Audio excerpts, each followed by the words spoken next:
expanders are needed if you come to this practice and you've lost your breast to surgical procedure. There are many reasons, cancer being the most common, but when we need to stretch that skin and make a new space on the chest wall, we use different types of expanders.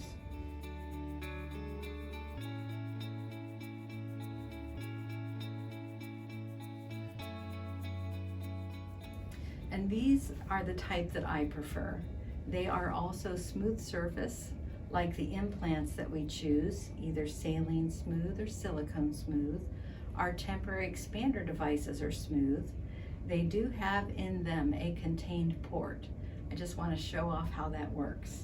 We choose the expander type, again, by your chest wall dimensions and by your desired size of outcome. So you would try those sizers on and let us know where you want to be, and then we'll do our best to get you there.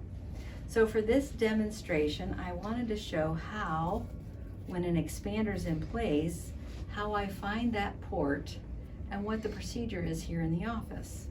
So when you come in, it's after surgery. You've had this expander placed in the chest wall and your incisions are well healed. There's no drains, there's no infection risk at this time.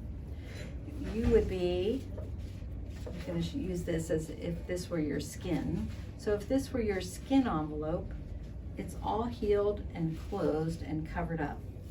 So we don't see the expander, but we can feel the expander through your skin. So now I'm going to use a little magnet called the center scope. It's on a toggle. And I use a 4-quadrant technique where I just run this over your skin of your chest wall. And right when I get to the middle of that port, the toggle is vertical. And I'm going to put some little dots with a marker on your chest wall. I'm going to do that from all 4 directions, north, south, east, and west. But you can see how that toggle goes right perpendicular when we get over the center of the port. And once I have this done on all 4 quadrants, and I have my circle very clearly defined, which is now showing me where that metal port is in the back of this port, we cleanse this up, we prep it in a sterile fashion. We usually use betadine. And then our little needle is attached to a tube that we then connect to a saline bottle.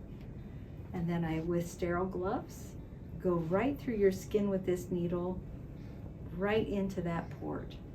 So the metal cup at the back keeps my needle from penetrating any deeper than it needs to. And at this stage, then I would be holding the needle in place as Maria pushes the saline in. And that's how we blow this up. We usually do it every 2 weeks, a little volume each time until we get to the size that you like. At the procedure in the office, once we're done with our volume for the day, the needle comes out, we cleanse you up and put a little Band-Aid on. And you can go back about your daily business. About a 20-minute procedure each time you come in. We start bigger volumes and then they get smaller as we get full because we're starting to stretch a lot. So that is the 2 types of expanders that we offer here. Both are smooth walled, just a little different shape, and I would help pick the one that fits your chest wall better. The Mentor expander comes with this thick wafer that kind of goes around the port. And that's safety for me because as I access the skin and go into the port, it's not a 2-dimensional plane. You know, we're doing this on the table where it looks nice and flat.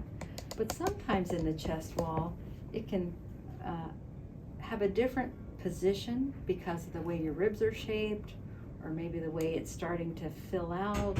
It's not quite a flat surface.